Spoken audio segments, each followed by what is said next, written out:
श्री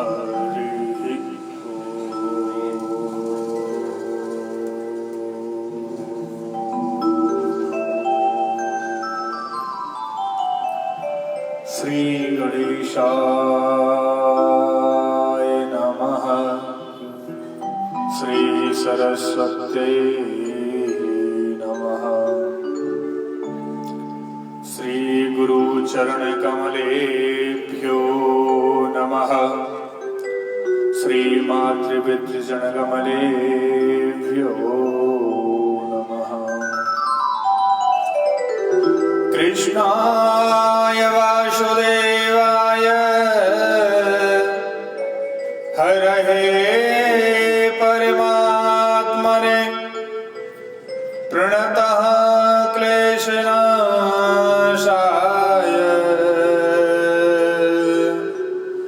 श्री गोविन्दाय नमो नमः। गुरुर्ब्रह्मा गुरुर्विष्णु गुरुर्देवो महेश्वर गुरुर्साक्षात् परब्रह्म तस्मै श्री गुरवे नमः। लक्ष्मीनाथ समारंभा नाथयाम मध्यमाम् अस्मदाचार्य पर्यन्ता वन्दे गुरु परंपरा। अतुलित बलधामं हेमशैलावदेहं धनुजवन कृशानं ज्ञानिनामग्रगण्यं सकल गुण निधानं वानराणामधीशं रघुपति प्रिय भक्तं वातजातं नमामि वातजातं नमामि। जय जय श्री राधा रमण जय जय नवल किशोर जय गोपी चित चोर प्रभु तो जय जय माखन चोर। चलो सखी जहाँ जाइए जहाँ बसत ब्रजराज गोरख बेचत हरि मिले रघुवीर। बोलिए भक्त वत्सल भगवान की बांके बिहारी लाल की। दूर दूर से आई हुई मेरी माता बहने एवं भक्तजन छोटे छोटे से नन्हे नन्हे से मेरे बाल गोपाल स्वरूप सभी अपने अपने स्थानों पर विराजमान हों। सभी ग्राम देवताओं को नमस्कार, अपने अपने स्थान देवताओं को नमस्कार और यहाँ के जो पितृ देवता हैं उनको भी नमस्कार। आइए मिलकर के श्री हरिनाम संकीर्तन करते हुए अपने मन और वाणी को एकाग्रचित करते हुए श्रीमद् भागवत सप्ताह के सप्तम दिवस में प्रवेश करते हैं। ये जो मन है बड़ा चंचल होता है, इसको गोविंद के चरणों में बांधते हुए मन रूपी रस्सी को गोविंद के श्री चरणों में बांधते हुए आज की कथा में प्रवेश करते हैं। हो कब आएगा मेरा सावरिया, कब आएगा मेरा सावरिया, कब आएगा मेरा सावरिया, कब आएगा मेरा सावरिया, कब आएगा मेरा सावरिया, कब आएगा मेरा सावरिया, कब आएगा मेरा सावरिया, कब आएगा मेरा सावरिया। जाने कब आएगा मुझे अपना बनाएगा, जाने कब आएगा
गए नैन मेरे रास्ता निहार के।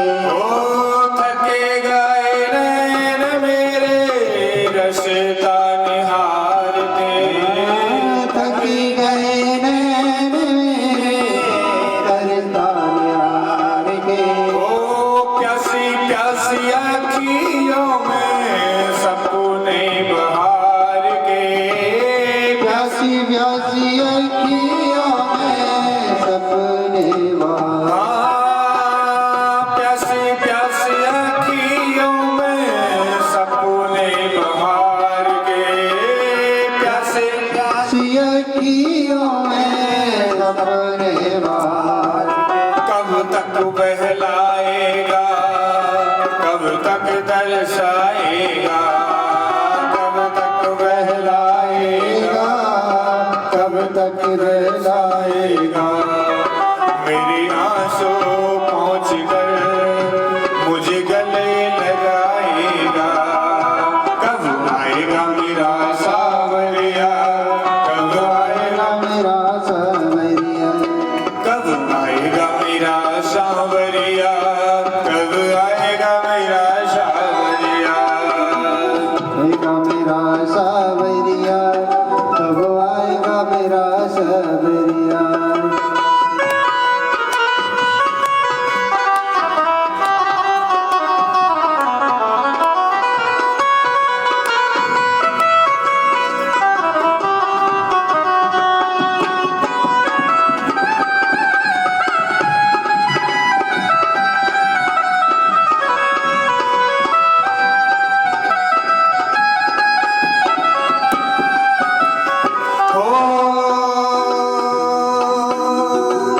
तुमसे उम्मीद मुझे तेरा ही सहारा है।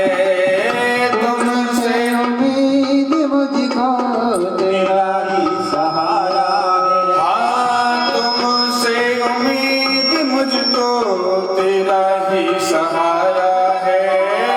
तुमसे उम्मीद मुझको तेरा ही सहारा है। मेरे भर गरीब हूँ मैं, कोई ना हमारा है। निर्बल गरीब हूँ मैं, कोई ना हमारा। मेरे भर गरीब हूँ मैं, कोई ना हमारा है। मेरे भर गरीब हूँ मैं, कोई ना हमारा। जीवन बन जाएगा मेरा कान्हा आएगा। जीवन बन जाएगा तेरा कान्हा आएगा। जीवन बन जाएगा जब कान्हा आएगा। जीवन बन जाएगा तेरा कान्हा आएगा। मेरे आंसू पहुँच कर मुझे गले लगाएगा। मेरे आंसू पहुँच कर मुझे गले लगाएगा। कब आएगा मेरा सावरिया, कब आएगा मेरा सावरिया, कब आएगा मेरा सावरिया। कब आएगा मेरा सावरिया।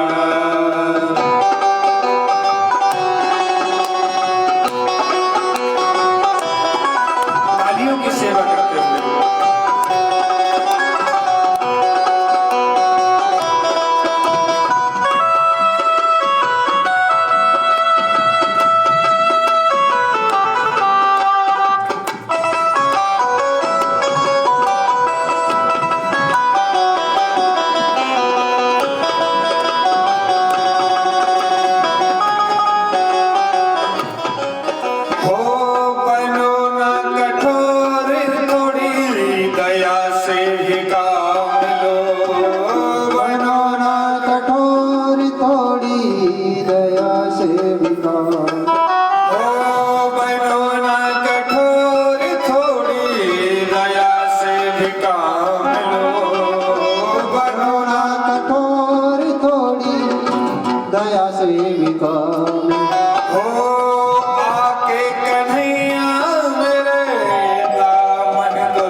गाएगा, लक्ष्मण गुण गाएगा, सेवक बन जाएगा।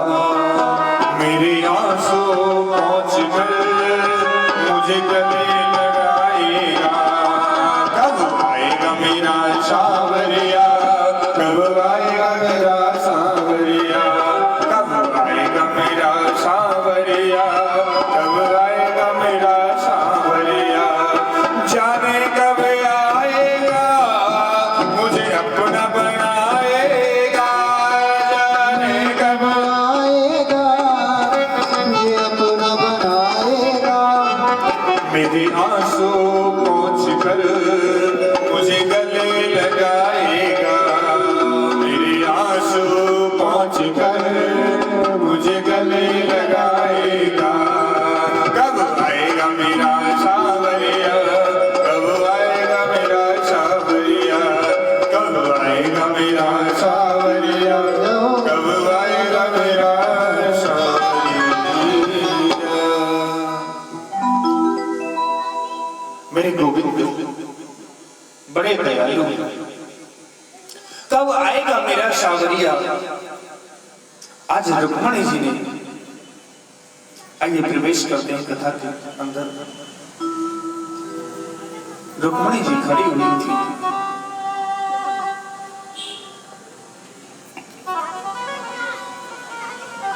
और बाट तक रही थी कि गोविंद अब तो आ जाओ, अब तो दरस दे जाओ। मैंने एक ही आशा रखी है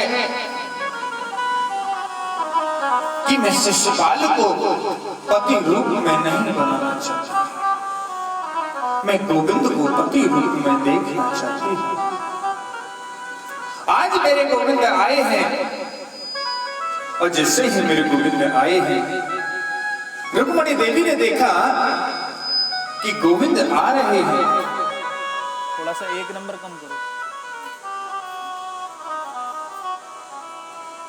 जैसे ही रुक्मणी देवी ने देखा कि गोविंद रथ पर चढ़ करके आ रहे हैं, सभी सैनिक लगाए गए हैं, चारों तरफ सैनिक लगे हुए हैं कि कहीं कृष्ण आ नहीं जाए। जैसे ही मेरे गोविंद आए, जैसे ही मेरे गोविंद आए हैं, और जितने भी सैनिक थे पहले तो कह रहे थे कृष्ण आ जाएगा तो हम उसको मार देंगे, कृष्ण आ जाएगा हम उसको छोड़ेंगे नहीं। जैसे ही मेरे गोविंद आए हैं, गोविंद को जैसे ही देखा है सैनिकों ने, कोई तो उनकी प्रकृति पे ही मोहित हो गया, कोई उनके मस्तिष्क की रेखाएं देख करके मोहित हो गया।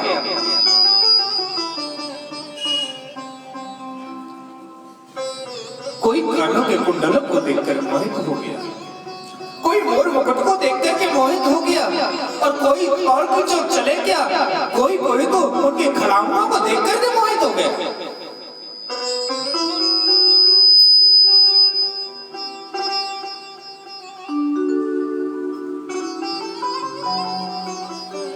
खड़ाउओं को देखकर मोहित हो गया। अब जैसे ही कहीं यहाँ आए हैं और जाकर के रुक्मणी देवी जी पूजन कर रही थी, मां कात्यायनी का पूजन कर रही थी।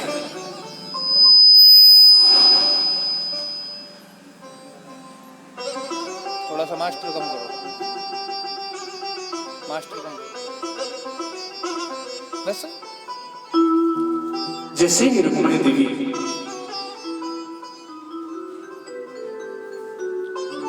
पूजन कर रही थी, वैसे ही मेरे गोविंद गए हैं, और गोविंद ने रुक्मणी देवी का हाथ पकड़ा है, और हाथ पकड़ के रथ में बिठाया है, और लेकर के चले गए।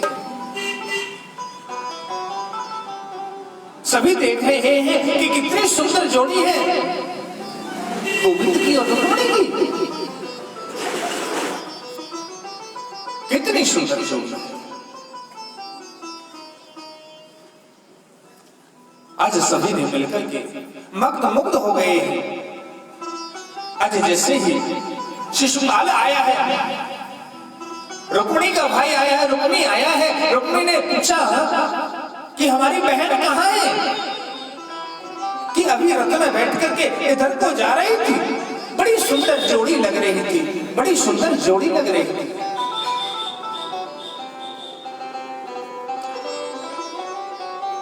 रुक्मिणी सभी को फटकार लगाने लगे, अरे वो तो ले गया, रुक्मिणी को भगा करके ले गया और तुम देखते रहे। महाराज हम तो उनके कुंडलों पे मोहित हो गए, हम की उसकी छवि के ऊपर मोहित हो गए। इतनी सुंदर जोड़ी लग रही थी, दोनों एक साथ चल रहे थे तो कितना सुंदर लग रहा था। रुक्मिणी सभी को डांटने लगे, कहा कि जल्दी जाकर के ढूंढो। जैसे ही रथ का पीछा करने लगे, जैसे ही रथ के पीछे दौड़े दौड़े जा रहे थे। सुखदेव जी महाराज कहते हैं, राजन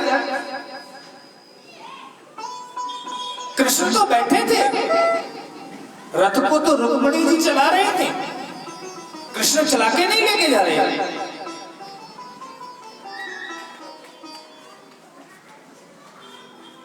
कृष्ण चला करके नहीं लेके जा रहे। कुछ उन्होंने कहा कि देखो तो सही, रुक्मिणी स्वयं खुद रथ को चला रही है और कृष्ण भगवान बैठे हैं। जैसे ही गए, रुक्मिणी का भाई रुक्मक गया है और जाकर के चारों ओर से घेर लिया है। मेरे गोविंद ने देखा सभी सेनाएं आ रही हैं, चारों ओर से मेरे को घेर लिया। मेरे गोविंद ने बाण पे बाण चलाना प्रारंभ किया है, बाण पे बाण चलाना प्रारंभ किया, सभी को धराशायी कर दिया है। कुछ तो लौट गए हैं, पीठ दिखा करके भाग गए। आज रुक्मिणी का भाई रुक्मक वो पीछा नहीं छोड़ रहा है। आज जैसे ही रुक्मिणी का भाई पीछे पीछे रुक्मक आ रहा है, आज रस्सी लेकर के उसके गर्दन में डाल दी है, फेंक करके, और रथ दौड़ता जा रहा है और उसके पीछे पीछे खींचा हुआ जा रहा है। आज रुक्मिणी ने कहा, गोविंद ऐसा क्यों करते हो, ऐसा क्यों करते हो? है तो आखिर को आपका साला ही ना,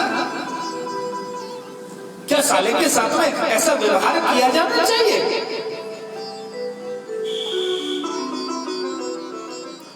रुक्मिणी ने कहा, या तो रुक्मिणी को लेके आऊंगा, नहीं तो मैं कुंदनपुर में अपना मुख नहीं दिखाऊंगा,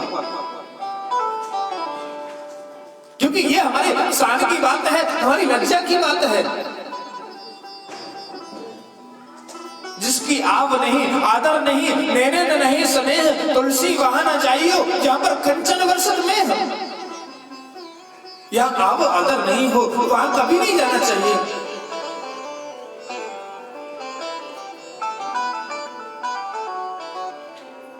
आज रुक्मक को मेरे गोविंद ने छोड़ दिया है, मुंडन करा करके छोड़ दिया। आज लज्जा के कारण रुक्मक नहीं गया, रुक्मी नहीं गया। उसने प्रतिज्ञा कर ली थी, उसने वहीं पर जंगल के अंदर ही एक भोजपट नगर बनाया है, बसाया है और उसी का राजा बन गया। श्री सुखदेव जी महाराज कहते हैं, राजा परीक्षित, भगवान के कृष्ण में, भगवान श्री कृष्ण की जो लीला है वो एक अपरंपार हो। क्योंकि मेरे गोविंद के 16,108 विवाह हुए। जब ये बताओ माता हो, जब एक विवाह में इतना टाइम लगा तो 16,000 के लिए तो दोबारा से श्रीमद् भागवत जी बिठानी पड़ेगी कि नहीं बिठानी पड़ेगी? हाँ पंडित जी, एक बार तो बहुत केड़ा हो गया, अगली बार की कैसे हाँ करें? अरे विवाह तो बार बार भी तो करते हैं ना, अपने बच्चों का विवाह भी तो करते हैं ना। श्री सुखदेव जी महाराज कहते हैं राजा परीक्षित 16,108 विवाह हुए। कुछ समय बाद रुक्मिणी देवी के द्वारा एक पुत्र की उत्पत्ति हुई। उसका नाम प्रद्युम्न था। वो 7 दिन का ही था, इतने में सम्रासुर को पता चला। क्योंकि जो सम्रासुर था वो कौन था? हिरण्यकश्यप के परिवार से ही था। उसको पता था कि हमारे जो दादा परदादा को मारने वाला है वो श्री हरि है। वो भगवान शंकर का बहुत बड़ा भक्त था। सम्रासुर आज उस पुत्र को लेकर के, रुक्मिणी के पुत्र को लेकर के और चला गया है और जाकर के समुद्र में डाल दिया। और जैसे ही समुद्र में डाल दिया है, एक मछली ने उसको निगल लिया। प्रातः काल सम्रासुर के कुछ सैनिक गए मछली पकड़ने के लिए, क्योंकि राक्षस है ना, वो तो भक्षावृत्ति खाते हैं। आज जिस मछली ने मेरे गोविंद के पुत्र को निगला है, प्रद्युम्न को जो निगला है, वही मछली उनके जाल में आ गई है। और जैसे ही जाल में आई है तो उसको पकड़ के लाए हैं राजमहल में ला करके। कहा कि इसकी अमनिया करो। अमनिया करने के लिए रसोई घर में ले जाया गया। और जैसे ही रसोई घर के अंदर गए, जैसे ही मछली के पेट को फाड़ा तो उसमें एक सुंदर बालक निकला। वो कौन था? प्रद्युम्न ही था। आज जैसे ही प्रद्युम्न जी महाराज निकले हैं और राजा के पास ले जाकर के, सम्रासुर के पास जाकर कहने लगे, महाराज ये मछली के पेट से निकला है, क्या करें? उनकी एक दासी थी सम्रासुर के यहाँ पर। सम्रासुर की एक दासी थी जो काम किया करती थी। मायावती नाम की दासी थी। उन्होंने वो बालक मायावती को दे दिया। और जैसे ही मायावती ने कहा, प्रभु मैं कैसे इसका पालन पोषण करूं? कहा कि इसके जो परिवार का खर्चा है, आपके जो परिवार का खर्चा है, इस बालक को आप पालो, जो भी खर्चा होगा मैं दूंगा। जो भी खर्चा होगा मैं दूंगा।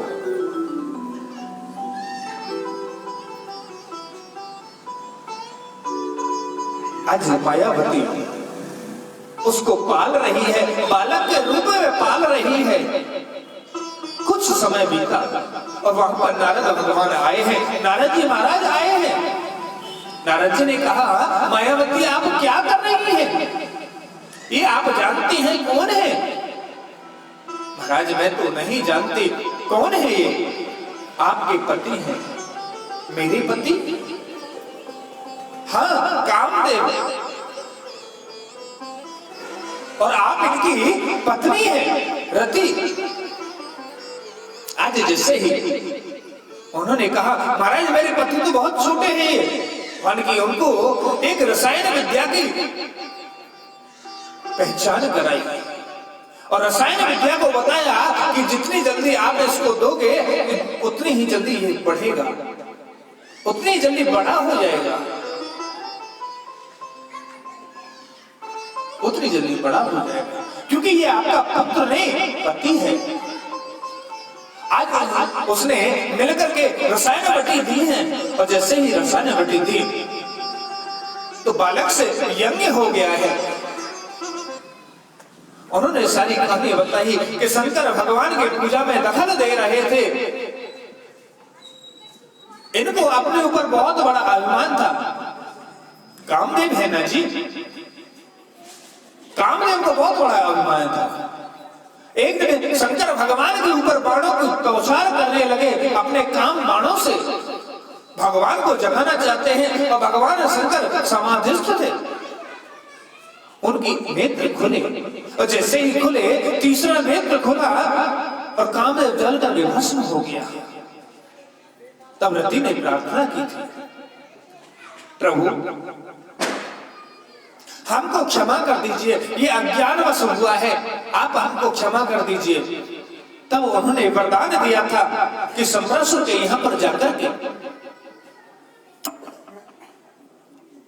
ये आपको प्राप्त होंगे। आज वहां से नारद जी गए हैं और नारद जी कृष्ण भगवान से पूछने लगे,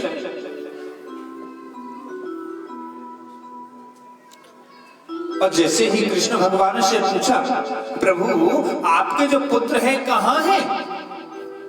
क्योंकि 16,108 विवाह हुए और सबके 10-10 पुत्र और 1-1 कन्या हुई।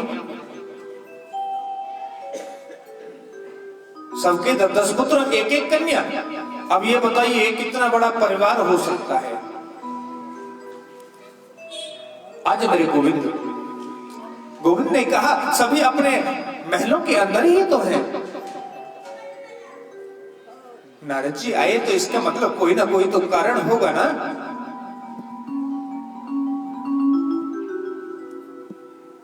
आज मेरे गोविंद ने देखना प्रारंभ किया कि आज प्रद्युम्न नहीं है।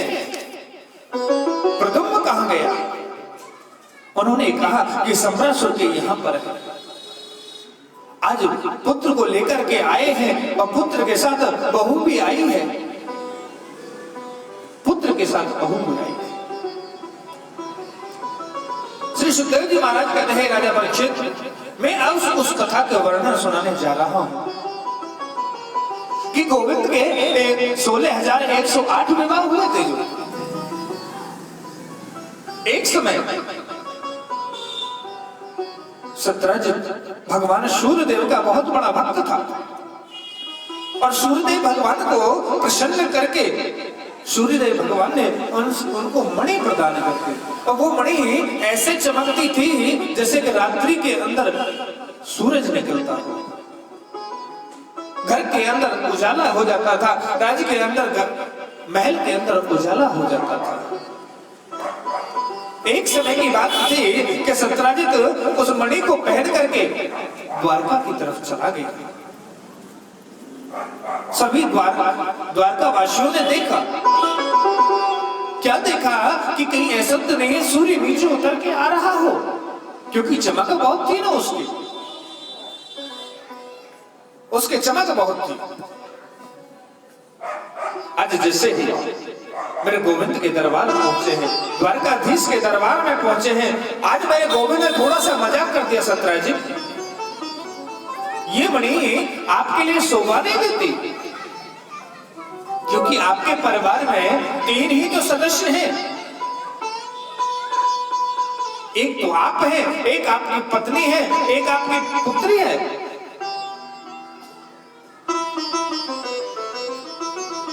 आप इसको राजकोष में जमा कर दीजिए, क्योंकि उसका मतलब था कि उसको 8 घड़ी 8 हार सोना प्रतिदिन देते थे। 6 घंटे पूजा करने पर वो 8 हार सोना देते थे।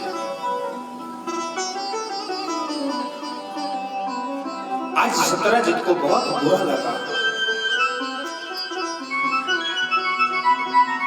और वहां से नाराज होकर के सत्यजित चला आया। और जैसे ही चला आया, कुछ समय बाद सत्यजित का भाई प्रसेन उस मणि को पहन करके और जंगल की तरफ शिकार खेलने के लिए चला गया। मणि को पहनकर शिकार खेलने के लिए चला। और जंगल में जब जा गया तो उसका एक जो सबसे पहले जो भेंट हुई वो सिंह के द्वारा हुई। सिंह का उसका युद्ध होने लगा। सिंह ने सत्यजित को प्रसेन को मार दिया और उससे मणि ले ली। और मणि लेकर के अपने जा रहे थे सिंह महाराज, शेर महाराज जा रहे थे। इतनी देर में जाम्बुवंत जी महाराज आए और जाम्बुवंत जी ने सिंह को मारा और वो मणि ले ली। मणि लेकर के अपने गुफा के अंदर चले गए और जैसे ही गुफा के अंदर गए उनकी एक पुत्री थी जाम्बवती, उसको देती बेटा इससे आप खेलो, आप इससे खेलो, क्योंकि गुफा के अंदर रोशनी ही रोशनी हो गई थी उससे।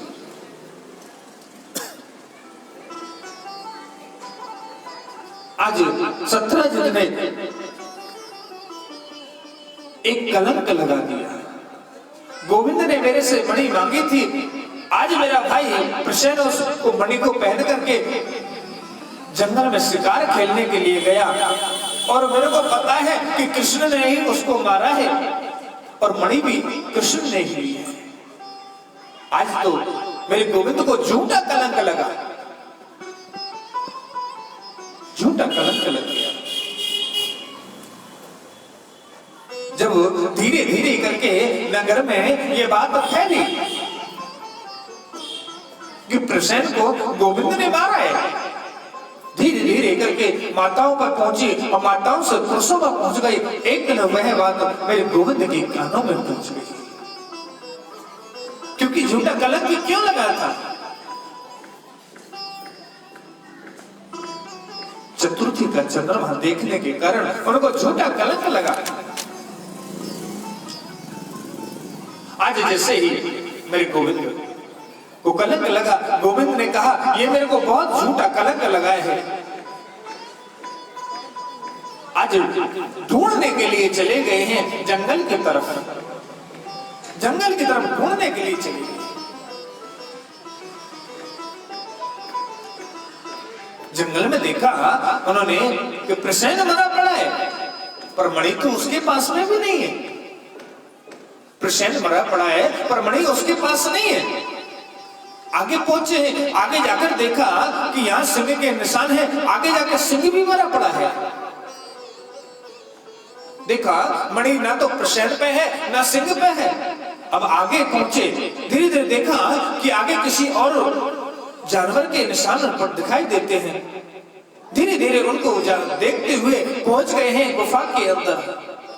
वहां जाम्बवती जी की पुत्री जाम्बवती खेल रही थी उस मणि से, और जैसे ही पर पुरुष को देखा जाम्बवती ने चिल्लाने लगी, बचाओ बचाओ। जैसे ही चिल्लाने लगी, जाम्बवती जी महाराज आए हैं। जाम्बवती जी ने उनके साथ में मल्ल युद्ध करना प्रारंभ किया। ये जाम्बवती जी कौन है? रामादल में जब लंका पे चढ़ाई कर रहे थे तो उस समय भी तो यही थे, और जाम्बवती जी ने एक ही बात कही थी, प्रभु मेरे बराबर मेरे समान कोई योद्धा नहीं है यहाँ पर, और मेरे से कोई लड़ने वाला नहीं है शत्रु दल के अंदर। तो राम जी मर्यादा पुरुषोत्तम थे ना। राम जी ने कहा इस जन्म में तो नहीं, त्रेता में आकर के आपकी जो हाथों की खुजली है उसको जरूर समाप्त करूंगा। आज कई दिन तक मल्ल युद्ध चलता रहा है, नस नस ढीली हो गई जाम्बवती जी महाराज की। आज जाम्बवती जी महाराज ने कहा प्रभु आज मेरे को दिखाई देता है कि आप कोई साधारण मनुष्य नहीं है, आप मेरे को लगता है कोई भगवान है, आप मेरे को दर्शन दीजिए। आज मुरली मनोहर के रूप में दर्शन दे रहे हैं। उन्होंने कहा मुरली की जरूरत नहीं है, मेरे को जो जरूरत है बाणधारी श्री राम की जरूरत है, मर्यादा पुरुषोत्तम श्री राम की जरूरत है। आज मेरे गोविंद ने श्री राम रूप धारण करके गदगद हो गया है। जाम्बवती जी महाराज गदगद हो गए हैं और कहा प्रभु मैं इस मणि को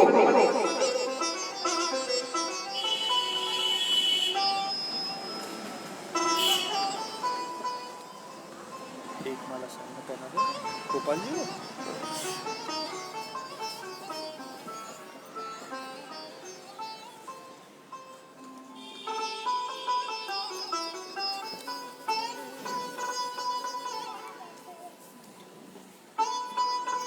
जामवंत जी ने कहा कि प्रभु इस मणि को मैं ऐसे नहीं दे सकता, मैं आपको दे सकता हूं, आप अपनी पुत्री का विवाह करके और कन्यादान में इस मणि को प्रदान करूंगा। आज गोविंद ने कहा जैसी प्रभु की इच्छा, आज हाथ में हाथ दिया है जाम्बवती का और कन्यादान के अंदर उस मणि को प्रदान कर दिया है। जिससे मणि प्रदान की है, आज लेकर के जाम्बवती को दरबार में पहुंचे हैं, द्वारकाधीश महाराज पहुंचे हैं। द्वारकाधीश के अंदर, द्वारका के अंदर जैसे ही पहुंचे,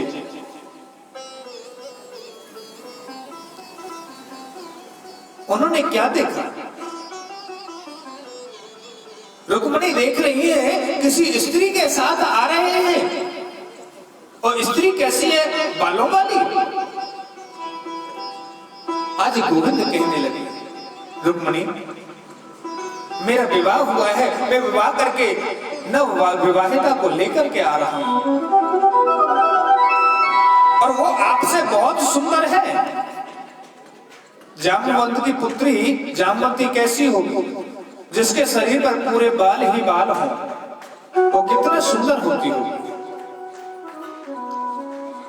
जाम्बवंत ने, रुक्मिणी जी सोचने लगी, अरे कहीं ऐसा ना हो मेरे से भी ज्यादा सुंदर हो,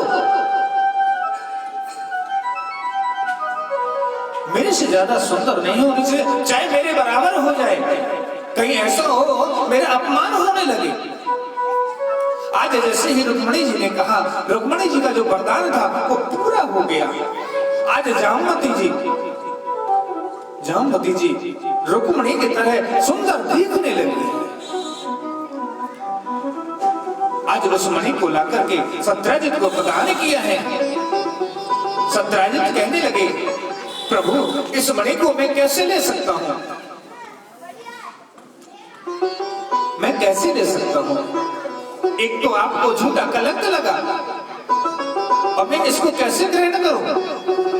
इसको तो आपको ही रखनी पड़ेगी, पर ऐसे नहीं दूंगा इस मणि को। सत्यजित की एक बहन थी सत्यभामा, उन्होंने कहा अपनी पुत्री का विवाह करूंगा, और पुत्री के विवाह करने के बाद में इसको कन्यादान में दूंगा। आज सत्यभामा जी के साथ में भी मेरे गोविंद ने विवाह किया है, और जैसे ही विवाह किया कन्यादान में उस मणि को प्रदान किया, वह राजकोष के अंदर रख दिया। अच्छा विवाह कितने हो गए? माताओं विवाह कितने हो गए? अरे हम विवाह तो करा रहे थे, अब तक कितने विवाह हो गए? इसका मतलब तन यहाँ है, मन घूम रहा है बाजार में चाट खाते हुए हैं, गोलगप्पे खाते हुए मन घूम रहा है। अरे बताओ 3 विवाह हो गए। सबसे पहले रुक्मिणी के साथ हुआ, फिर जाम्बवती की पुत्री जाम्बवती के साथ में, जो रीछ की पुत्री थी उसके साथ में विवाह हुआ। उसके बाद में सत्यधाम सत्यजित के पुत्री के साथ में उसका विवाह हुआ। मेरे गोविंद के 3 विवाह हो गए। श्री सुखदेव जी महाराज कहते हैं राजा परीक्षित, एक समय मेरे गोविंद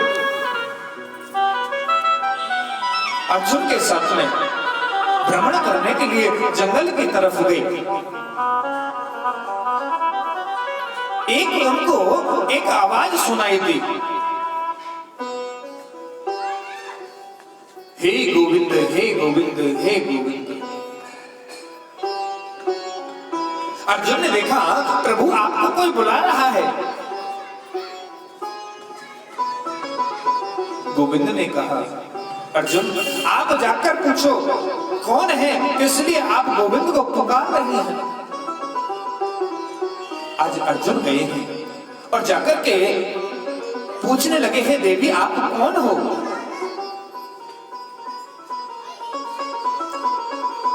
उसने बताया मैं सूर्य की पुत्री कालिंदी हूँ और मैं अरे गोविंद को किस लिए पुकार रहे हो? मैं गोविंद को पति रूप में बनाना चाहती हूँ। अर्जुन सोचने लगा, अरे 3 दिन ब्याह तो पहले ही है गए, तू जाके काजे बैठी है का? आज अर्जुन आए हैं गोविंद के पास में, गोविंद को सारे हाल सुनाया है कि कालिंदी है सूर्य की पुत्री, वे आपकी तपस्या कर रही हैं और आपको पति रूप में पाना चाहती है, अपना पाना चाहती है। उज्जैन के राजा है विंद और अनुविंद, उनकी एक बहन है मित्रविंदा। उन्होंने एक यज्ञ किया, स्वयंवर करना चाहता और स्वयंवर में पुत्री खुद अपने पति को नियुक्त करना चाहती है। आज मेरे गोविंद गए हैं वहां जाकर के वरमाला पहनी है और मित्रविंदा से स्वयंवर में लेकर के आई है। कौशल देश के राजा है नागजीत, उनकी कन्या का नाम नागजीती है, वैसे उसको सत्या कहते हैं, नाम उसका नागजीती है। उसकी प्रतिज्ञा है कि 7 बैलों को एक साथ एक नाक में से दूसरी नाक में होकर के 7 बैलों को निकाल करके जो कर देगा उसके साथ मैं विवाह करूंगा। सभी राजा हार गए। आज मेरे गोविंद गए हैं, 7 बैलों को पकड़ा है, बड़े खूंखार बैल है, उनको पकड़ा है और पकड़ के 7 बैलों की नाक में से होकर के रस्सी निकाली है और निकाल करके मेरे गोविंद का विवाह नागजीती के साथ में हुआ है। भगवान श्री कृष्ण की एक बुआ है सत्यकीर्ति, बुआ है, उनकी पुत्री है भद्रा, वो भी मेरे गोविंद को पति रूप में बनाना चाहती है। आज मेरे गोविंद ने, क्योंकि ऐसे लक्षण मेरे गोविंद में है, किसी में नहीं मिलेंगे, क्योंकि दीनों पर दया करने वाले हैं मेरे गोविंद। आज मेरे भद्रा के साथ में उनका विवाह हुआ। भौमासुर नाम के एक राक्षस हुए, उनको बहुत बड़ा यश था, उनका बहुत बड़ा यश था। वरुण का छत्र माता अदिति के कुल देवताओं ने मणि पर्वत नाम का स्थान छीन लिया था। श्री कृष्ण ने एक ही करतूत बाकी बची थी, भगवान श्री कृष्ण ने वहां जाकर के सत्यभामा के साथ गरुड़ पर सवार होकर के भौमासुर को जीता है और जीत करके प्राज्योतिपुर में गए हैं और वहां पर मुर नाम के दैत्य को मारा है और मुर नाम के दैत्य को मार करके वहां से आए हैं।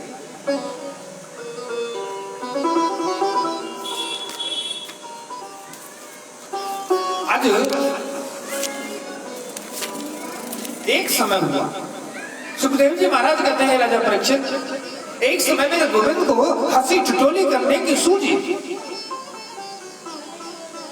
अरे हम लोग भी, आप लोग भी घर में बैठे होते हैं तो हंसते बोलते हैं।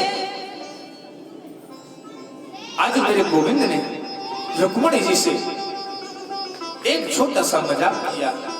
अरे रुक्मणी, तुमने मेरे को क्यों वर्ण करना चाहा? अरे मेरे से ज्यादा सुशील और बहुत अच्छा लड़का तो वो शिशुपाल था। मैं तो रण छोड़ हूं, मेरे पता ना क्या क्या नाम है। मैं बाबाजियों का रखवाला हूं, मैं बाबाजियों के रहने वाला हूं, मैं योगेश्वर हूं। मेरे कोई आगे है ना पीछे है, मेरी माँ का पता ना पिता का पता। आज आपस में बात कर रहे थे। अरे बढ़िया रहता आपका विवाह शिशुपाल के साथ हो जाता। आज जैसे ही मेरे गोविंद ने थोड़ा सा मजाक किया, रुक्मणी देवी मूर्छा खा करके गिर पड़ी है। अब तो भगवान भी थोड़े अचंभित हो गए हैं और हवा करने लगे हैं, अपने पल्लू लेकर के हवा कर रहे हैं गोविंद। पसीना आ गया, धीरे से आंख खुली है, पानी का छिट्टा मारा है। और जैसे ही रुक्मिणी जी की आंख खुली है तो रुक्मिणी जी ने हाथ जोड़ के कहा, प्रभु अब तो मजाक कर दिया, पर ऐसा मजाक आगे नहीं करना, ऐसा मजाक आगे नहीं करना, क्योंकि मेरे को शोभा नहीं देता।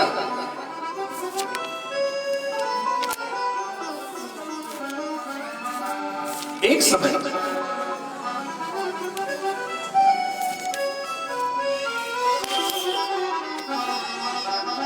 राजा परीक्षित ने पूछा, महायोग में हे योगेश्वर, मैंने सुना है यदुवंश शिरोमणि अनिरुद्ध जी का भी बाणासुर की पुत्री के साथ में उनका विवाह हुआ था। श्री सुखदेव जी महाराज कहते हैं, परीक्षित, एक समय बाणासुर की पुत्री भ्रमण करने के लिए गई। उसने मेरे गोविंद को देखा और जैसे ही मेरे गोविंद को देखा मग्न हो गई। उन्होंने कहा, जब ये इतने सुंदर हैं तो इनके पुत्र कितने सुंदर होंगे। जैसे ही उनकी एक सहेली थी, रात्रि में अपने सहेली की वार्ता कर रही थी। सहेली ने कहा, क्यों चिंतातुर हो रहे हो? चिंता क्या किस बात की है आपको? चिंता किस बात की है? उन्होंने कहा, मैंने एक पुरुष को देखा है रात्रि के अंदर और मैं उस पुरुष को पाना चाहता हूं। अब चित्रलेखा जिसका नाम था, उसने सभी के चित्र बनाना प्रारंभ किया और जैसे चित्र बनाया, जैसे चित्र बनाना प्रारंभ किया, धीरे धीरे करके चित्र बनाती जा रही है और देख रही है कि ये भी नहीं है जिसको मैंने स्वप्न के अंदर देखा है।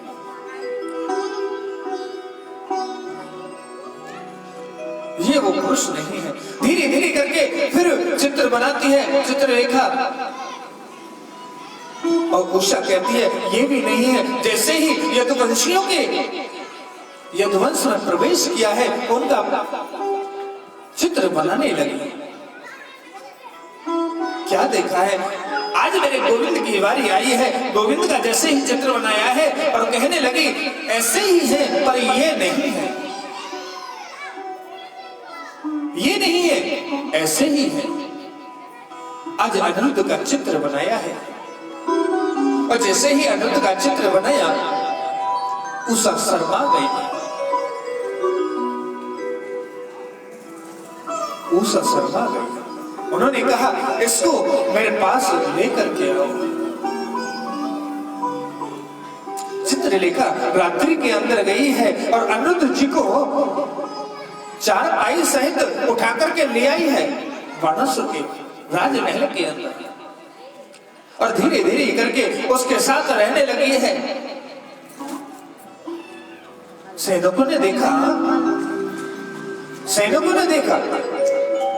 कि उषा तो अकेली है,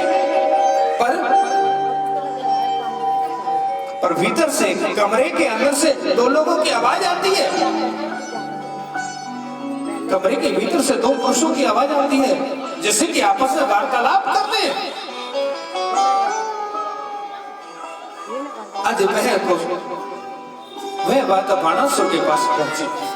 धीरे धीरे करके बहुत समय व्यतीत हो गया और जैसे ही समय व्यतीत हुआ, बाणासुर को पता लगा कि मेरी पुत्री के साथ में कोई रहता है, परपुरुष रहता है, परपुरुष रहता है। आज बाणासुर आया है और आकर के दरवाजे को खोलना चाहा, नहीं खुल पाया, तोड़ दिया है। तोड़ करके जैसे ही अंदर गया है, जैसे ही अंदर गया है और जाकर के उसने क्या देखा है कि मेरी पुत्री के साथ कृष्ण का पुत्र है, कृष्ण का पुत्र है।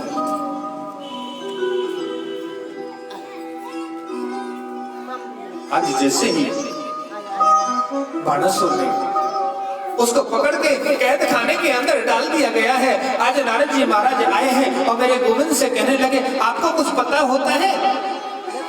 अरे नारद जी, किस बात की पता कह रहे हो? अरे आपके पुत्र कहाँ हैं, नाती पोती कहाँ हैं? उन्होंने कहा सभी यही हैं। कहाँ है? तो अनिरुद्ध कहाँ है? उन्होंने बताया कि वाणासुर के यहाँ पर अनिरुद्ध है। आज मेरे गोविंद गए हैं। वाणासुर भगवान शंकर का बहुत बड़ा भक्त था, और जैसे ही भक्त था, आज जो वाणासुर ने अपने महल के ऊपर जो ध्वजा लगा रखी थी कि मारने वाला कोई नहीं होगा उसको, आज वो ध्वजा नीचे झुक गई। आज मेरे गोविंद आए हैं। वाणासुर ने भगवान शंकर की तपस्या की और भगवान प्रसन्न होकर के आए। भगवान शंकर आए हैं। वाणासुर ने युद्ध नहीं किया। मेरे गोविंद ने भगवान शंकर से कहा, प्रभु हमारी और इसकी शत्रुता है, आप हमारे बीच में ना आए। भगवान शंकर कहने लगे, गोविंद ये तो मेरा भक्त है, मैं अपने भक्त का कैसे आंच आने दूंगा? पहले तो आपको मेरे से लड़ाई करनी पड़ेगी, मेरे से युद्ध करना पड़ेगा। आज जैसे ही मेरे गोविंद ने भगवान शंकर ने गर्म हवा छोड़ी है, मेरे गोविंद ने ठंडी हवा छोड़ दी है। मेरे गोविंद ने तापमान ठंडा कर दिया है। धीरे धीरे करके उनमें आपस में लड़ाई होने लगी। गोविंद ने कहा भगवान शंकर से, भगवान शंकर हार करके चले गए हैं, वाणासुर अकेला रह गया। आज वाणासुर का उद्धार किया है। और जैसे ही उद्धार किया, भगवान मेरे सुखदेव जी महाराज कहते हैं, राजा परीक्षित, वाणासुर ने अपनी पराजय मान ली। आज मेरे गोविंद के पुत्र को अपनी पुत्री उषा के साथ में ही भेजा है।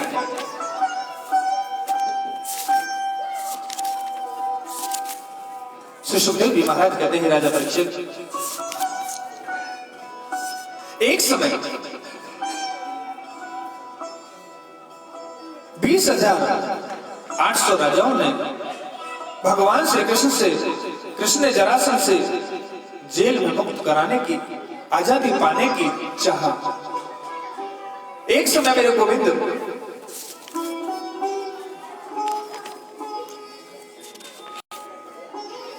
एक राजा हुए।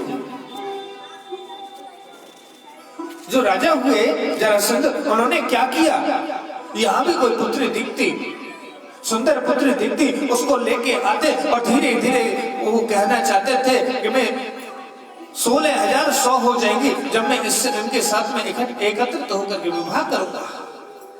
20,000 हो जाएगी तब मैं इनके साथ में विवाह करूंगा।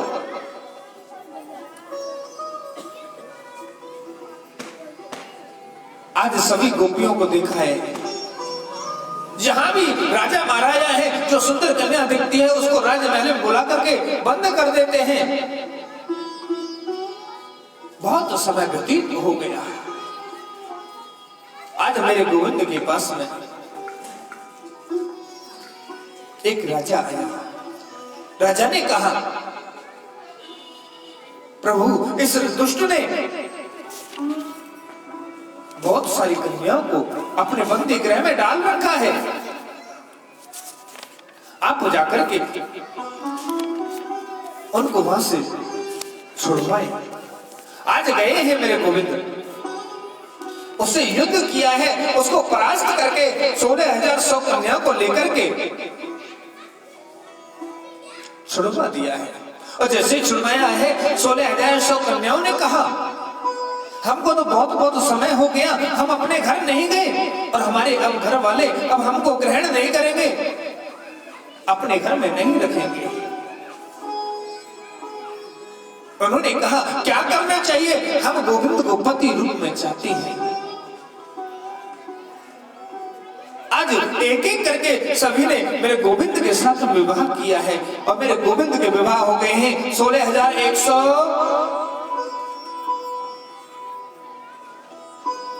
मेरे गोविंद के विवाह 16,108 हो गए।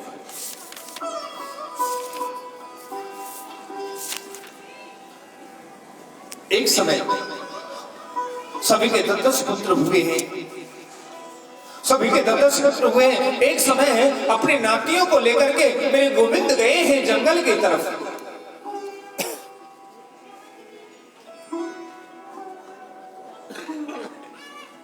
गेंद बल्ला खेल रहे हैं सारे,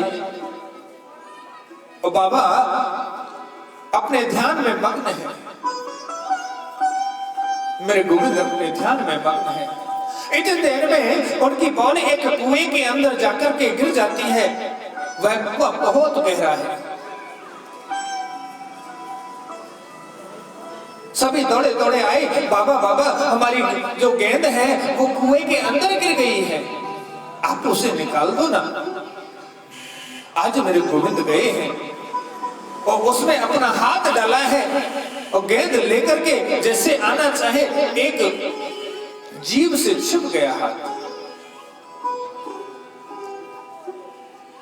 गिरगिट से छिप गया। और जैसे ही हाथ छिपा है वह पुरुष के रूप में, राजा के रूप में परिणत हो गया। मेरे गोविंद ने पूछा, आप कौन हैं? आप कौन हैं? उन्होंने बताया, मैं राजा अग्रग हूँ, मैं प्रतिदिन 100 गायों को दान किया करता था, प्रतिदिन हर ब्राह्मण को 100 गाय प्रदान करता था। और नहीं, जब इतना धर्मात्मा राजा होकर के गिरगिट की योनि में क्यों आया? उन्होंने अपनी सारी कथा बताई। गोविंद, मैं प्रतिदिन 100 गायों को प्रदान करता था, अचानक से एक गाय खुल करके हमारी पुनः उसी जगह पे आ गई, महल के अंदर आ गई, और वो मैंने दोबारा से दान कर दी। जो एक बार दान की हुई चीज दोबारा दान नहीं होती। जिस चीज को हम एक बार दान कर देंगे वो दोबारा नहीं कर सकते उसको।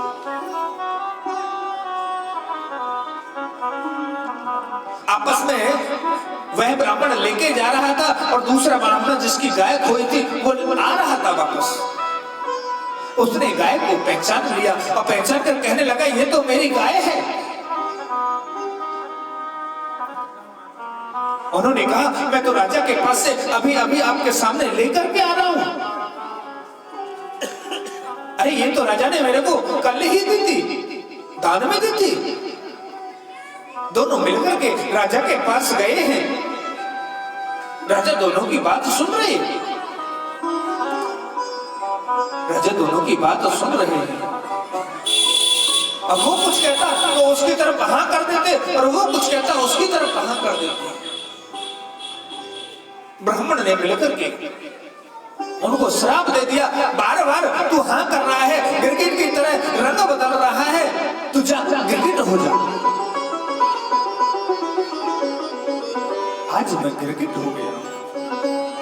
इतना पुण्य करने के बावजूद भी मैं गिरगिट बन गया।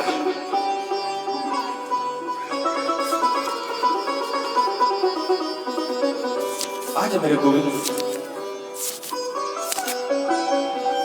श्री सुखदेव जी महाराज कहते हैं, राजा परीक्षित,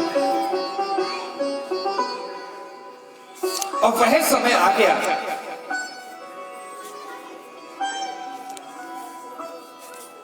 उनके एक बुआ के बेटे हैं पौंडर, काशी राज के पुत्र हैं, काशी राज में रहते हैं। पौंडर उनका नाम है। जिस समय उनका जन्म हुआ था, 3 हाथ 4 हाथ और 1 नेत्र था। सभी अचंभित हो गए, ये कैसा बालक जन्मा है जिसके 3 हाथ 4 हाथ हैं और 3 नेत्र हैं। ब्राह्मणों ने बताया, सभी राजा महाराजाओं को एकत्रित करो, और जिसकी गोदी में जाने से 1 नेत्र और 2 भुजाएं गायब हो जाए, समझ लेना यही मृत्यु का कारण होगा।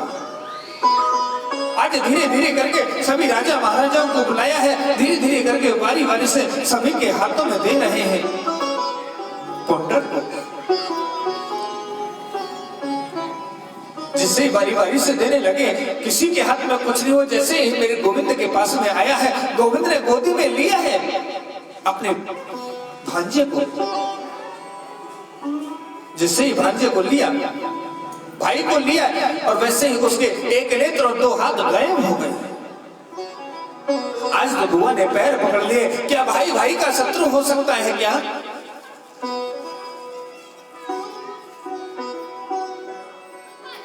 आज मेरे गोविंद ने अपने बुआ से कहा, बुआ ये 100 गाड़ी तक मैं इसकी माफ कर दूंगा। 100 गाड़ी देगा तो कोई दिक्कत नहीं। आज बुआ कहने लगी 100 गाड़ी तो ये कभी दे ही नहीं सकता है। कुछ पड़ोसी राजाओं ने उसको चिढ़ा दिया, अरे देवकी का 8वां पुत्र तो तुम ही हो। पौंड्रक, देवकी के 8वें पुत्र तो आप ही हो। वो कृष्ण तो वैसे ही बना फिर रहा है। आज तो उसने 2 हाथ लगवा लिए हैं, सुदर्शन चक्र ले लिया है, वो खुद को कृष्ण बताता है। एक समय ऐसा आया कि पत्रिका भेजे कृष्ण को मेरे गोविंद के पास में। मैं देवकी नंदन पौंड्रक बोल रहा हूं, आप इस भेष को छोड़ दो, नहीं तो मैं आपको समाप्त कर दूंगा, नहीं तो आपसे मेरे को युद्ध करना पड़ेगा। एक बार तो मेरे गोविंद ने कुछ नहीं कहा। मेरे गोविंद ने ध्यान ही नहीं दिया। पुनः दोबारा फिर पत्र आया है, उसमें कुछ अपशब्द कहने लगे। आज मेरे गोविंद गए हैं, और जैसे ही मेरे गोविंद गए हैं, जाकर के उसके पास पहुंचे हैं, और जैसे ही पहुंचे हैं पूछने लगे,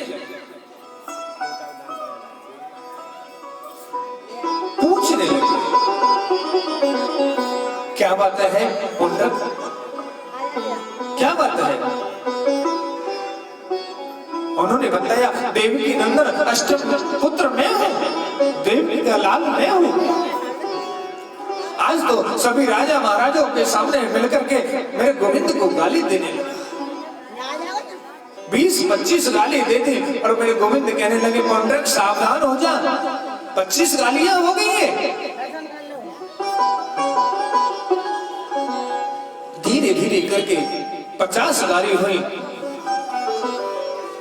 60, 70, 80, 90। मेरे गोविंद ने फिर कहा, पौंड्रक अभी भी समझ जा। अरे क्या कर लेगा, तू चोर है, तू फलाना है, तू मक्खन चोर है, गोपियों के चीरों को चुराने वाला है। पौंड्रक 99 गाली हो गई है, अब आगे मत बढ़ना। अरे क्या कर लेगा तू मेरा?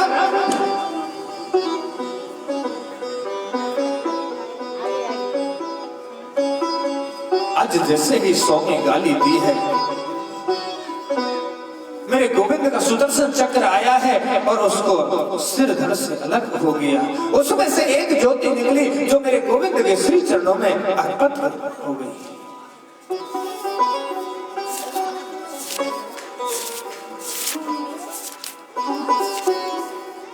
आज श्री सुखदेव जी महाराज कहते हैं, राजा परीक्षित, आज मैं उस कथा को सुनाने के लिए जा रहा हूं जिस कथा के लिए सभी लालायित रहते हैं, क्योंकि ऐसा मित्र मेरे गोविंद का मित्र होने के बावजूद भी गरीब रहा।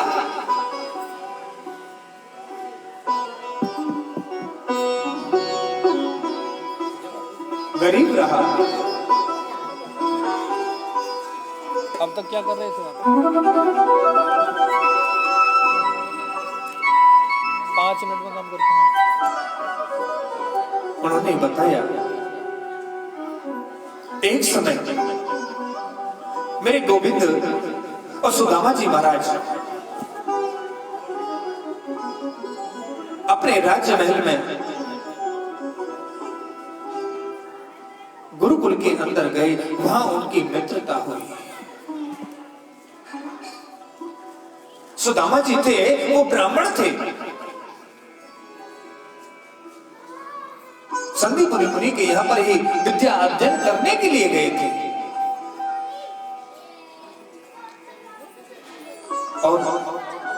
और मेरे गोविंद भी संदीपुर मुनि के यहाँ पर विद्या अध्ययन करने के लिए गए।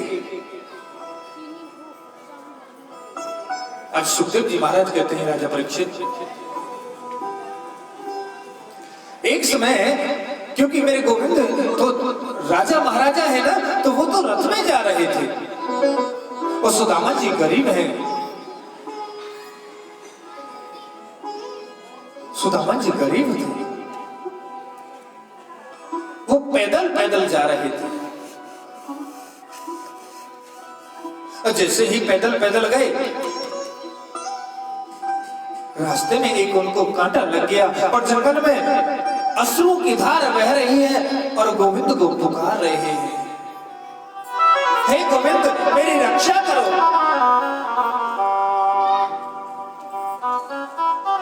एक कांटा लग गया। आज सारथी ने देखा कि कहीं से जंगल में से आवाज आ रही है किसी की और गोविंद गोविंद पुकार रहे हैं।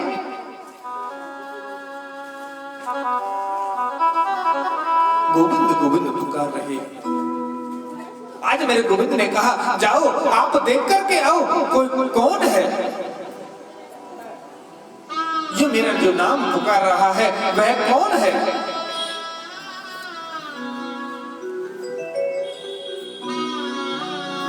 आज सारथी गया है। सारथी जैसे ही गया, उसने पूछा, आप कौन है?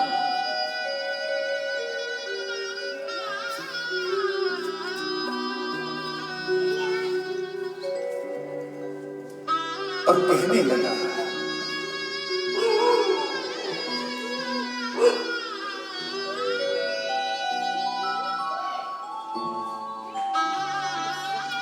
मैं ब्राह्मण हूं, सुदामा मेरा नाम है, मैं गरीब हूं,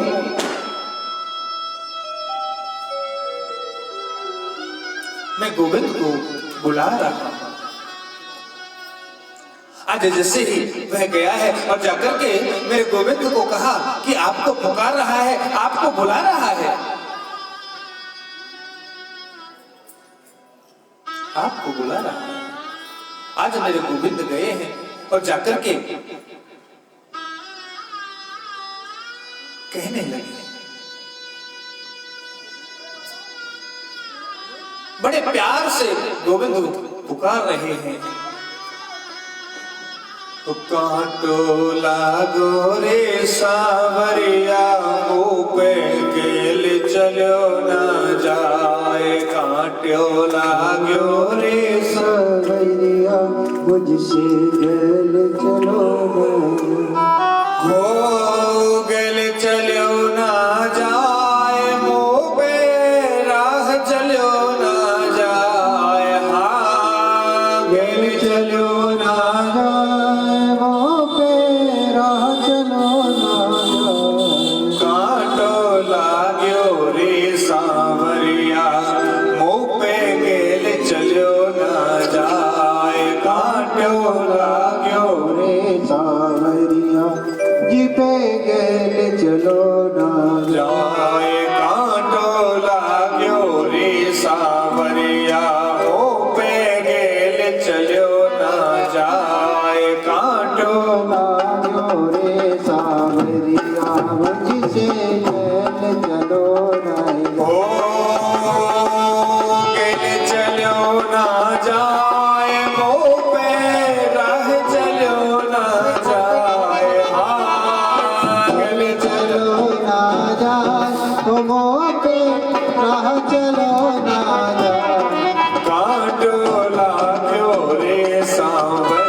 गोविंद ने आकर के उस कांटे को निकाला है। दुनिया का कांटा तो कांटे से निकलता है, दुनिया का कांटा तो सुई से निकलता है, दुनिया का कांटा कील से निकलता है।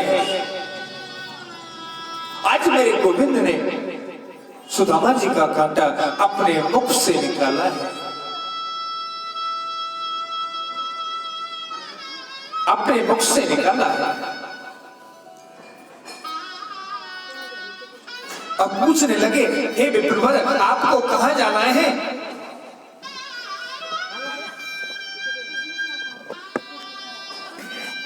आपको कहां जाना है? कहने लगे, मैं संदीपन मुनि गुरु जी की यहाँ पर आश्रम में विद्या अध्ययन करने के लिए जाना है।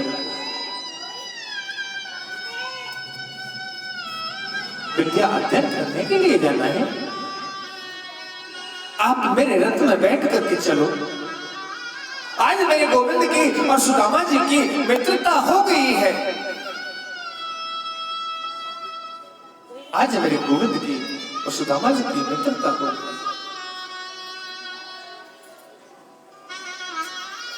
खाते हैं तो एक साथ खाते हैं, रहते हैं तो एक साथ रहते हैं, और पढ़ाई करते हैं तो एक साथ पढ़ाई करते हैं।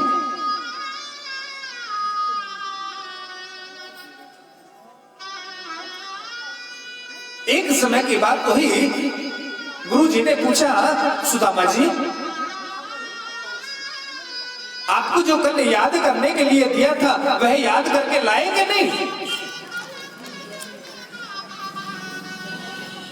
सुदामा जी कहने लगे, गुरुजी मेरे को याद नहीं हुआ, मेरे को याद नहीं हुआ। तो आपको पनिशमेंट मिलेगा, आपको सजा मिलेगी। उनके बराबर में ही मेरे गोविंद बैठे हुए थे। गोविंद से पूछा, कृष्ण क्या आप याद करके लाए कि नहीं लाए?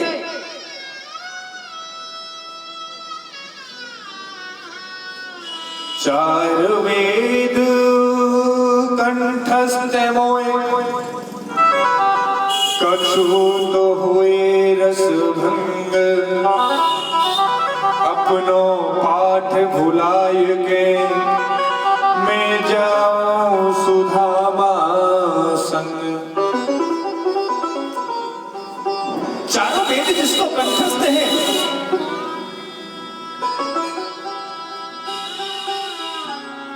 वो आज अपने मित्र के खातिर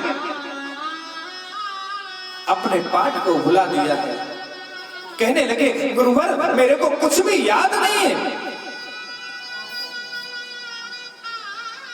कुछ भी याद नहीं।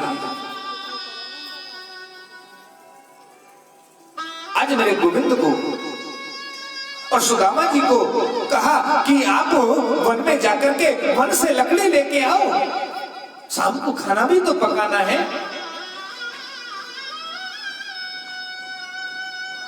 आज जैसे ही जाने के लिए तैयार हुए, गुरु माता ने उनको कुछ चने दिए, कुछ चावल दिए कि रास्ते में आपको भूख लगे, आने में देरी हो जाए तो इसको खाकर के और पानी पी लेना,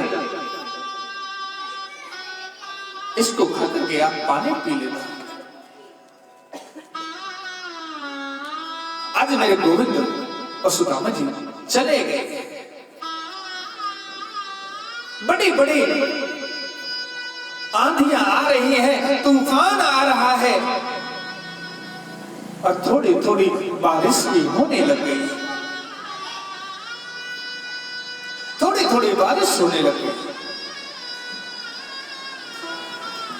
और जैसे ही बारिश होने लगी तो धीरे धीरे करके सर्दी बढ़ने लगी। सुदामा जी को सर्दी लगने लगी। अरे मेरी माता हो, गरीबी के अंदर सर्दी भी बहुत जल्दी लगती है और गर्मी भी बहुत जल्दी लगती है। जो पैसे वाले होते हैं उनको सर्दी और गर्मी नहीं लगता, ये तो गरीब को लगती है।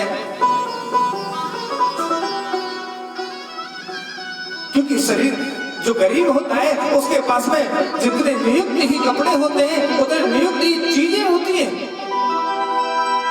अमीर का क्या, अमीर तो पैसे वाला होता है, अभी जाएगा मार्केट से कोई भी चीज नहीं आएगा।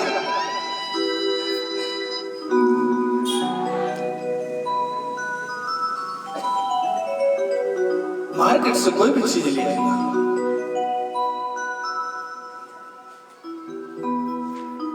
आज धीरे धीरे करके मेरी सुदामा को भूख लगी। सुदामा को भूख लगी और भूख लगने के बावजूद उन्होंने थोड़ा सा चना खाया। मेरे गोविंद ने देखा कि सुदामा जी महाराज चना खा रहे हैं। सुदामा जी महाराज चना खा रहे हैं।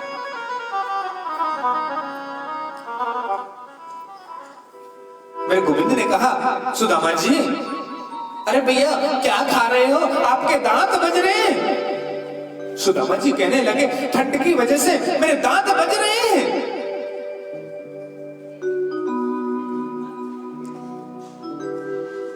ठंड की वजह से मेरे दांत बज रहे हैं। फिर दोबारा से उनको भूख तृप्ति नहीं मिली। फिर दूसरा से उन्होंने चना खाए हैं और चना खा करके मेरे गोविंद ने कुल्हाड़ी को डाल दिया है। और जैसे ही उस कुल्हाड़ी को डाला है, सुदामा जी महाराज ऊपर के तरफ देख रहे हैं। गोविंद क्या हुआ भैया, मुंह पे अब लकड़ी नहीं कट रही।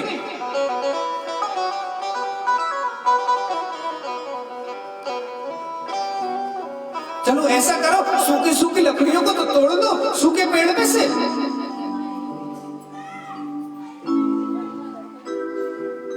मेरे गोविंद तोड़ रहे हैं। अपने हिस्से के भी चने खा गए और गोविंद के हिस्से के भी चने खा गए। वो चना कौन से हैं? कौन से चना है? उनका कारण ये बहुत लंबा है। वे चना है, श्राप के चना है। उनको श्राप लगा हुआ था। एक समय द्रौपदी यज्ञ कर रही थी। सभी ब्राह्मणों को बुला लिया, पर एक ब्राह्मण रह गए। दुर्वासा ऋषि रह गए। लेट देरी से आए, तब तक सारी चीज समाप्त हो गई थी। उन्होंने कहा कि खाली हाथ अपने घर से कभी नहीं भेजना चाहिए किसी को भी।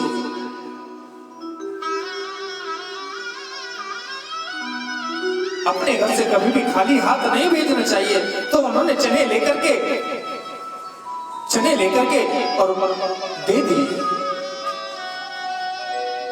महाराज आप नाराज नहीं हुए, नाराज ना होइए। आप इन चना को खा करके अपनी जो भूख है उसको शांत कर लीजिए।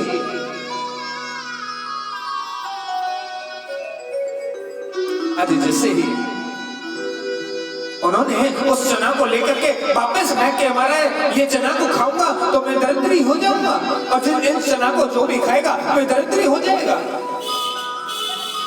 आज गुरु माता को भी इस विषय में पता नहीं था।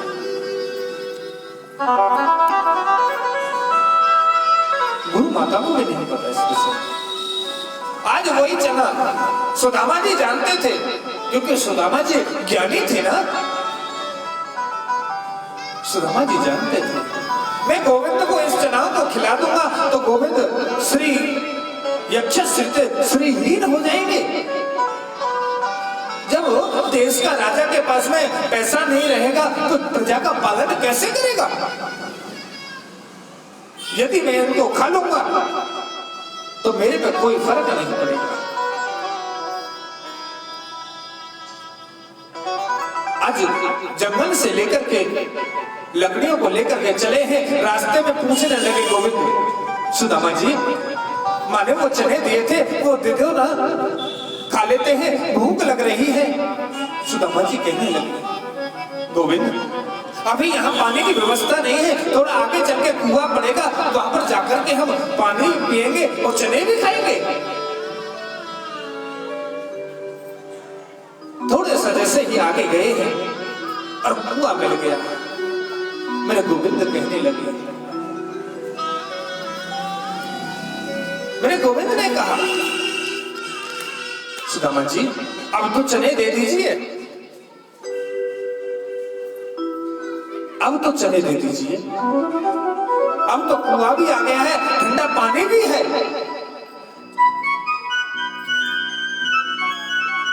आज पानी पिया है मेरे गोविंद ने, सुदामा जी ने पानी पिया है।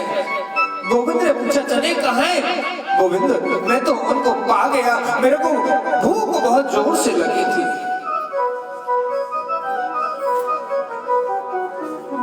तो गोविंद ने कहा आपने अच्छा नहीं किया सुदामा जी, आपने अच्छा नहीं किया। हक परायो खात है,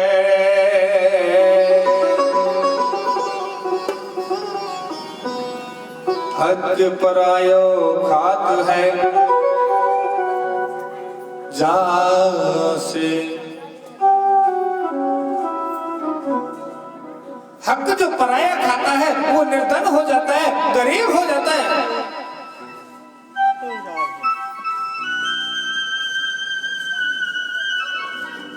हुई दरिद्री आज सो तू तेरे दर दर दर मांगे भी।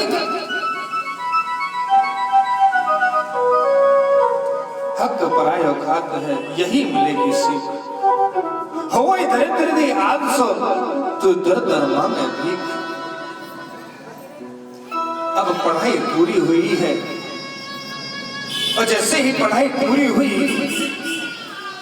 अपने अपने राजमहलों के लिए गए हैं। मेरे गोविंद अपने द्वारका की तरफ जा रहे हैं और जैसे ही द्वारका की तरफ गई सुदामा जी अपने सुदामापुरी को गई। तैयार है? आज मेरी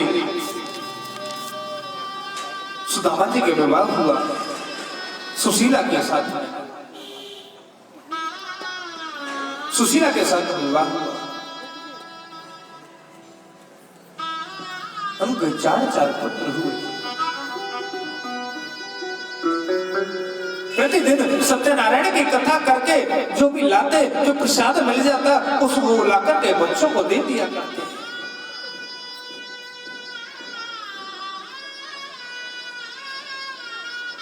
वो बच्चों को लाकर के दे।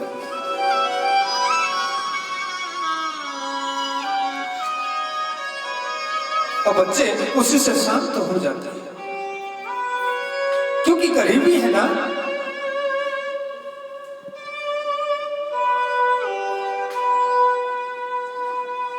गरीबी में जो भी मिल जाए वो खा लेना चाहिए।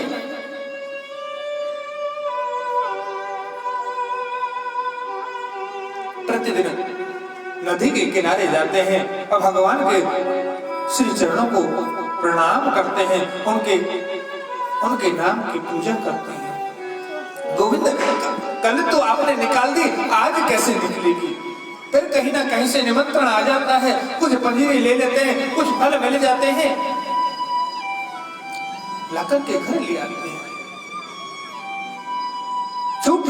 टूटी सी झोपड़ी है मेरे सुदामा जी की, उसमें चिड़ियाओं ने घोंसले बना रखे हैं और जगह जगह से पानी भी चूता है। एक दिन सुदामा जी का पुत्र किसी मित्र के साथ में किसी के घर गया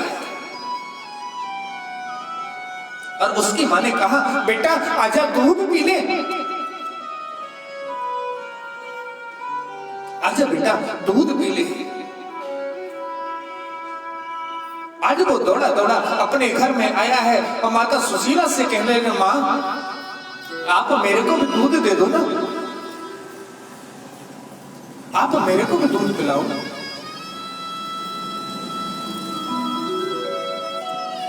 आज मां ने कहा कि घर में अन्न तक तो है नहीं, मैं दूध तुम्हारे लिए कहां से लेके आऊं? आज मां ने चावल पीसे हैं, चावल पीस के पानी में मिला करके उसको दे दिया है।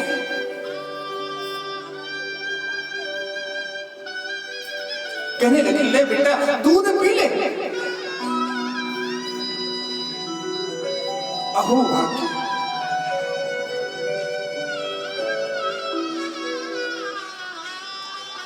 सुदामा जी प्रतिदिन जाते हैं, कहीं ना कहीं पूजा करके आते हैं, तब उनको अन्न ग्रहण होता है।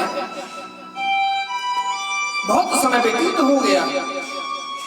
मेरे गोविंद ने देखा सुदामा का अभी तक तो कोई अता पता नहीं है। आज भेष बदल करके साधु के साथ में, साधु का भेष बदल करके सुदामा पूरी पहुंचे हैं और जाकर सुशीला के यहाँ जाकर के कहने लगे, मां भिक्षाम दे।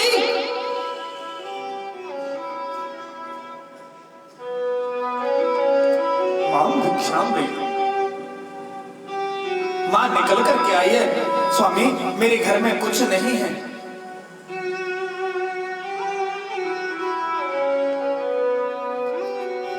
ऐसा कभी नहीं कहा सुशीला ने कि मेरे घर में कुछ नहीं है। कहा प्रभु मेरे यहाँ कन्या का जन्म हुआ है, मेरे घर में सोबर है, सुतंग है, मैं दान नहीं दे सकती, मैं दान नहीं कर सकती। आज मेरे गोविंद फिर आए हैं, कुछ समय बाद फिर आए हैं, फिर आकर कर कहा मां भिक्षाम दे। फिर भी सुशीला कहने लगी, महाराज मेरे घर में कन्या का जन्म हुआ है,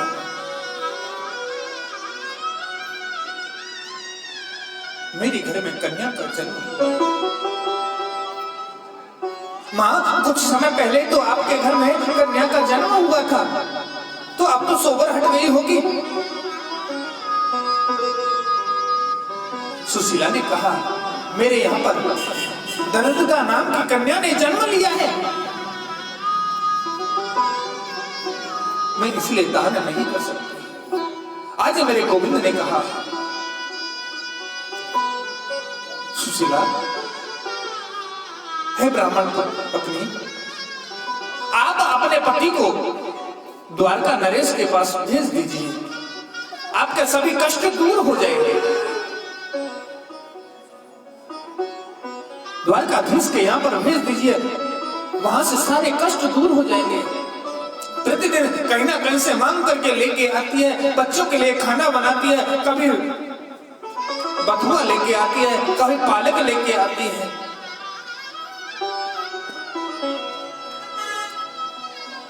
और गेहूं का समय आता है तो बालों को बीन करके कूट करके उसको बनाकर खिलाती है बच्चों को।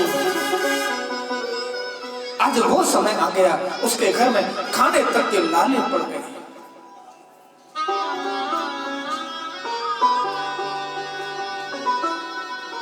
खाने तक के लिए लाले पड़ गए।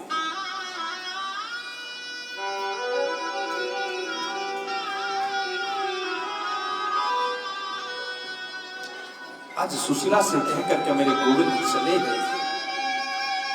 सुदामा जी आए हैं, आकर के बैठे हैं, स्वामी आप इस चारपाई पे बैठ जाओ। और जैसे ही मेरे सुदामा जी बैठे हैं चारपाई पे, तो चारपाई भी टूट गई है।